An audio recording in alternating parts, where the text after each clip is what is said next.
I was playing basketball for the Trailblazers at the time, and his oldest son, Austin, was a basketball player. Little guy trying to get into the game, and so we spent some time that summer working out together and kind of spawned a friendship between Rob and I. So a little more than 10 years ago, Rob and I got to know each other, and since then it's been really, really smooth sailing. Rob's the kind of guy who, when he says he's going to do something, it gets done.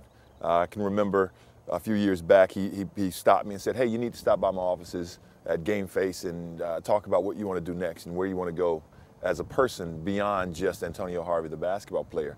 And he really took a lot of time to sit down with me and try to figure out a life plan and help me grow from his experiences. And I'll never forget that.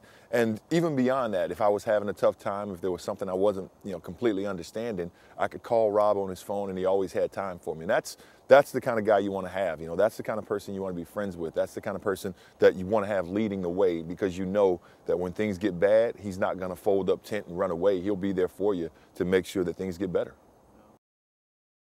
He said, "Hey, I want to meet with you."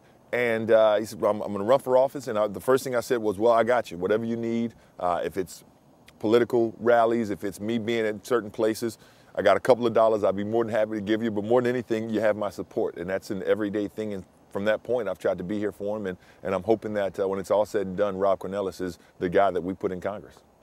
Funny thing, I had a guy come up to me the other day and say, "Antonio, I hear you're affiliated with Rob Cornilles.